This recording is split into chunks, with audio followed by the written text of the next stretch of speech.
Shadiversity. Saudações, eu sou o Shad, e a clássica espada medieval em estilo cruciforme em suas variações de uma mão e duas mãos é grosseiramente mal compreendida em todo o mundo.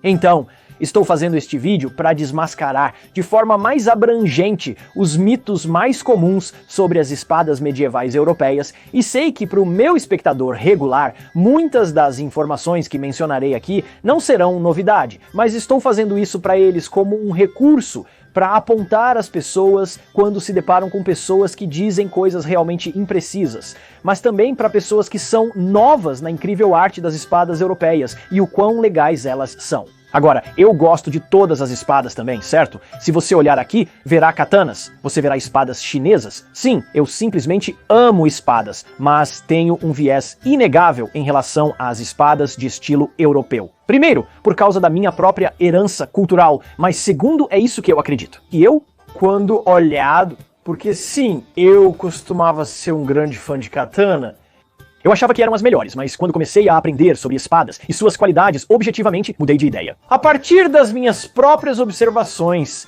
descobri tantas coisas incríveis sobre as espadas europeias que me fizeram preferi-las, mesmo vindo de uma área onde eu tinha preconceito contra elas. E isso porque eu também tinha alguns desses equívocos, então vamos entrar neles. Primeiramente, as espadas europeias não são clavas cegas. E eu já ouvi isso sendo promovido em documentários completos que supostamente são feitos por pessoas que conhecem o assunto. Eles afirmarão que as espadas europeias eram principalmente cegas, incapazes de cortar, sendo apenas clavas para derrotar os oponentes. Isso é tão estúpido. Eu me pergunto se esse mito surgiu de um tipo diferente de fato histórico. E isso entra na utilidade das espadas contra a armadura europeia. A armadura europeia se tornou muito eficaz, especialmente a malha, que oferecia boa proteção contra espadas. Mas quando você entra em placa e endurecido, ok, armadura de placa temperada adequadamente, nenhuma espada pode cortá-la. Europeu, japonês, chinês, indiano, do Oriente Médio, não, você não pode cortar aço de placa. E as coisas que mostram, você sabe, espadas cortando aço é aço de baixa qualidade, que é realmente fino. Tente fazer isso contra um europeu que cria um peitoral europeu adequado, não um que é feito de sujeira revestida de estanho, ok? Peitoral europeu adequado. Uma espada nunca vai cortá-lo. Não importa o tipo de espada. E eu me pergunto se o conceito de que uma espada europeia simplesmente não pode cortar nada, se elas são apenas clubes feitos para espancar as pessoas até a morte. Isso vem da ineficácia de qualquer tipo de espada contra uma armadura adequada, e isso inclui a japonesa. Você sabe, boa armadura de samurai também, você não pode cortá-la, e então uma espada é, na verdade, menos eficaz do que um clube contra uma armadura adequada. Mas isso não significa que são clubes embotados. Tudo bem, eles não são. As espadas europeias eram afiadas e, de fato, encontraram espadas históricas que ainda têm uma borda bastante afiada nelas. A outra origem de onde esse mito pode ter surgido é o fato de que, meio que ordenando onde há um estilo de luta de espada, onde os europeus vão pegar a espada no meio da lâmina e as pessoas pensam, bem, você só poderia pegar a espada pela metade da lâmina se fosse embotada. Não, isso não é verdade. Vou referenciar este vídeo do Scala Grim, um ótimo youtuber que também faz isso, mostrando que você pode pegar espadas afiadas no meio da lâmina, meio ordenando e enlouquecer. Especialmente se você tem uma mão enluvada, não. E é a maneira como você a pega. Mas também se você não está deslizando sua mão para cima e para baixo, você pode pegar uma lâmina afiada. Na verdade, pause aqui, é uma faca afiada, certo? Eu tive isso por anos, sabe? Faca de acampamento e também é afiada. Ok. E então eu vou colocar meu polegar nela. E estou aplicando muita pressão, sem corte, ok? Então, só agora, se eu fizesse isso enquanto aplicava a mesma pressão, eu teria um corte realmente severo, mas é isso aí, ok? Você só vai se cortar com uma lâmina afiada se você, sabe, deslizar e fazer um corte.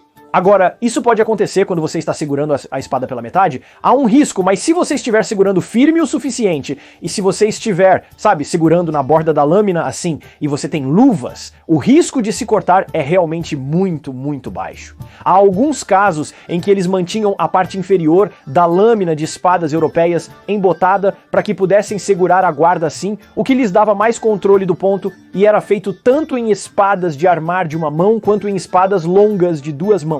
Então, talvez porque existem casos de partes da espada europeia ou partes de suas lâminas sendo especificamente não afiadas, as pessoas então estenderam esse pensamento acreditando que toda a lâmina deve ser não afiada. Não, porque também há casos em que mantiveram a metade inferior da lâmina embotada também. Por quê?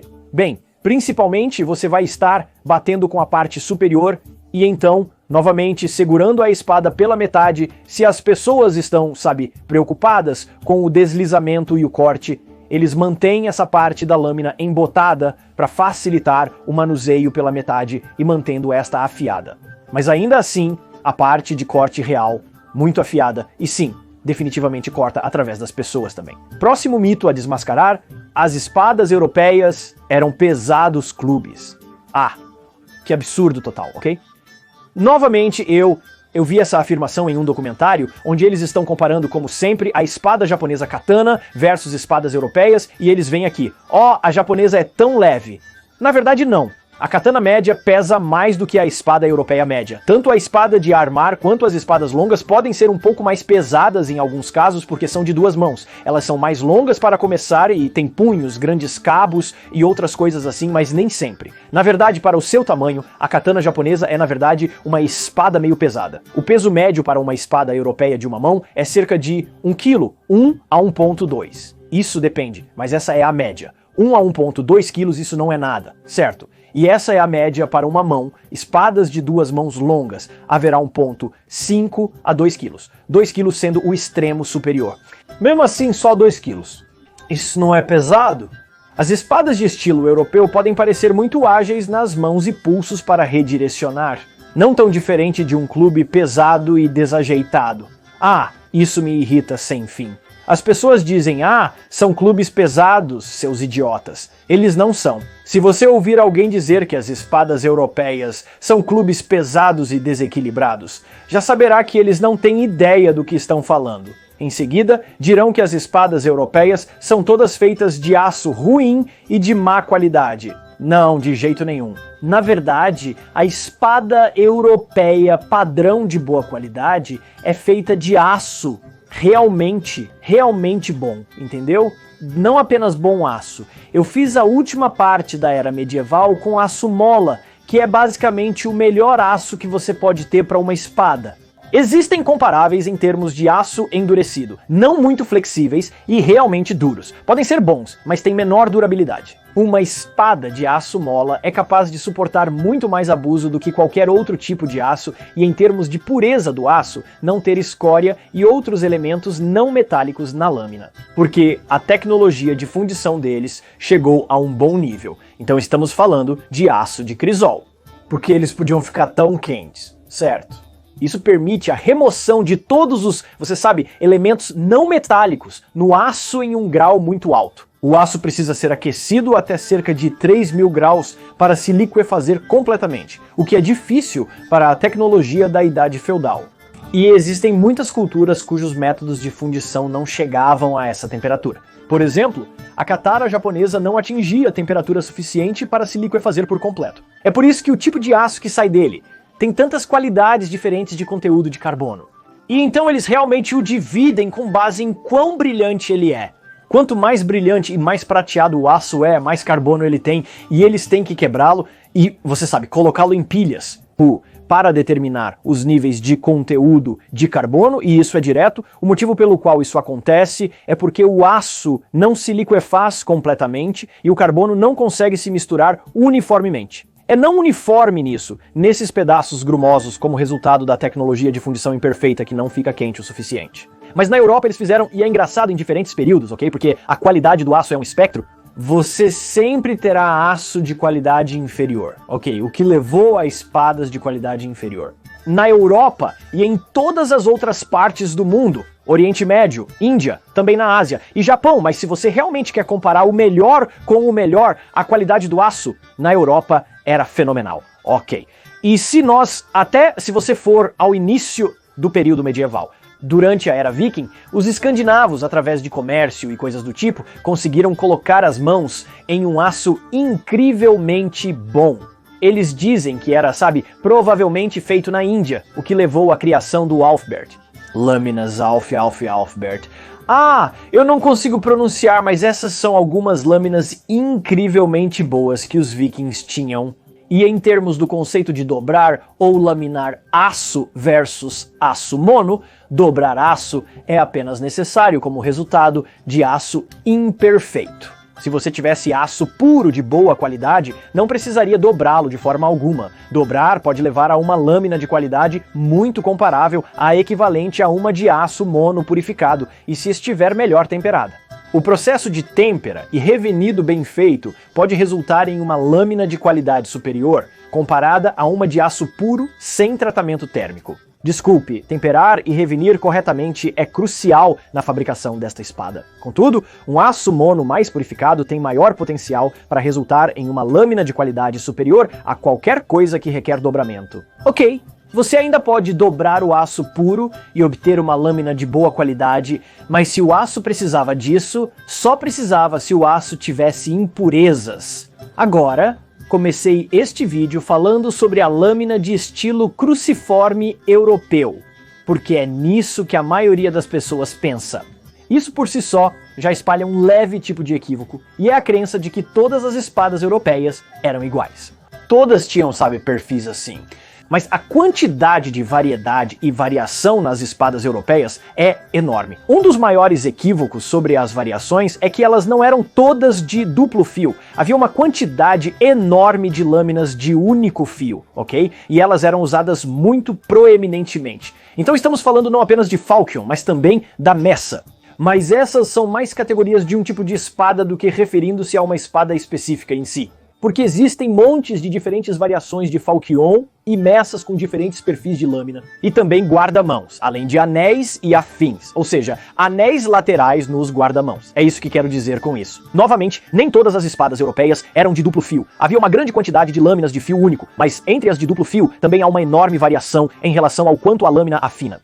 Então, se você olhar o perfil afina para um ponto agudo ou é, uma grande lâmina de corte, mais pesada na ponta, mas também a quantidade de afunilamento distal nas lâminas. O afunilamento distal começa na metade da lâmina ou começa desde a base da lâmina. O tipo de seção transversal que tem, quantos sulcos, se tem um sulco, se tem uma seção transversal em forma de diamante versus uma seção transversal hexagonal. Todas essas variações resultam em uma gama muito diversificada de espadas muito eficazes que podem ser feitas para enfatizar certas qualidades mais efetivamente, como cortar ou perfurar. E finalmente, um dos maiores mitos sobre as espadas europeias é que não havia artes marciais sofisticadas desenvolvidas para o seu uso. As pessoas pensam que as artes marciais vieram apenas da Ásia, devido à popularização que começou nos anos 1900.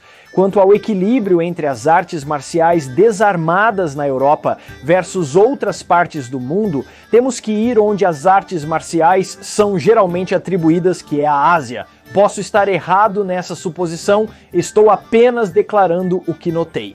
Parece haver menos estilos estruturados de artes marciais desarmadas na Europa do que na Ásia, o que acho realmente interessante. Novamente, isso é apenas uma observação que fiz com base em minha própria pesquisa. Eu posso estar errado e pode haver pessoas que discordarão de mim. Então tire disso o que quiser. A questão é sobre combate, e isso é muito interessante. Assim que você adiciona um multiplicador de força na mistura, pode mudar completamente o jogo. Então você pode ter alguém que treinou a vida inteira em artes marciais desarmadas, eles podem fazer esses ótimos chutes e ótimos socos e tudo mais. E assim que eles poderiam ser, geralmente eles provavelmente poderiam ser a maioria das pessoas que tem apenas um nível leve de treinamento de combate versus este extremamente extenso. Mas assim que você adiciona um multiplicador de força-armas, na mistura muda. Então você dá a esta pessoa que só tem um nível moderado de treinamento, uma faca, de repente, seu potencial de letalidade aumenta muito mais do que os caras treinados por anos. Anos após anos. E em termos de eficiência, apenas você sabe. Você quer treinar anos após anos para ser capaz de, vencer isso. Você sabe, defender-se adequadamente ou treinar um pouco, carregar uma faca com você e ser muito mais eficaz na defesa de si mesmo do que os caras treinados por anos após anos. Então você sabe, há esse equilíbrio. A coisa que eu estou chegando aqui é que as armas eram tão proeminentes na Europa para a autodefesa de facas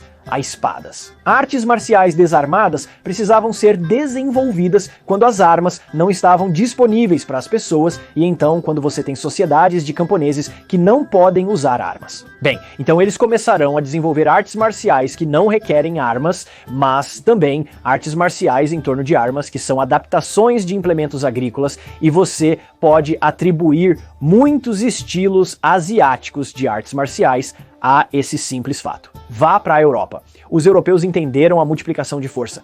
Pegue uma espada. Você não precisa fazer anos e anos de treinamento se você for moderadamente preciso. Você será bom o suficiente. Mas, e se você fizesse os anos e anos de treinamento no multiplicador de força como esgrima e luta com facas e coisas assim? De repente seu potencial de letalidade aumenta novamente e então as armas eram apenas mais populares na Europa e as artes marciais foram desenvolvidas em torno dessas armas. Então, novamente, é por isso que as artes marciais desarmadas não são tão prevalentes. Elas certamente existiam. Ok, absolutamente elas existiam, mas não eram, na minha própria observação, tão proeminentes quanto na Ásia. Mas quando você olha para a diversidade e a sofisticação nas artes marciais baseadas em armas, e é aqui que o surgimento do artes marciais europeias históricas é artes marciais europeias históricas, todas baseadas em fontes históricas, documentos, tratados, manuais, manuscritos do período que estão ensinando esgrima e as técnicas sofisticadas que foram redescobertas através do estudo. E isso é simplesmente fenomenal. É incrível. Eu tenho interesse em esgrima a minha vida toda, certo? E então, desde que comecei como um garoto no quintal, pegando uma espada de madeira que eu fiz apenas de, você sabe, madeira de sucata e batendo em árvores. Ok, desde aí, passando por estudar Kendo, olhando para Kenjutsu e outras coisas assim, foi só quando comecei a olhar para o artes marciais europeias históricas que descobri como usar corretamente uma serra de lâmina dupla e as técnicas sofisticadas e como elas realmente devem ser usadas. Meu Deus, é incrível. Então isso funcionou e é extremamente sofisticado e eficaz. E adivinha, vem do período em que existiu. Não há dúvida de que a Europa tinha artes marciais. Eles tinham, sem dúvida. Pare de dizer isso, e aí está. Esses são os principais mitos que eu queria apenas destruir, ok? Esta é a verdade sobre as espadas europeias. Então vamos acertar as coisas. Obrigado por assistir, espero que você tenha gostado e espero que este vídeo sirva como um ponto de referência para pessoas que tenham qualquer tipo de equívoco sobre o que são essas espadas incríveis. Espero ver você novamente e até lá. Adeus.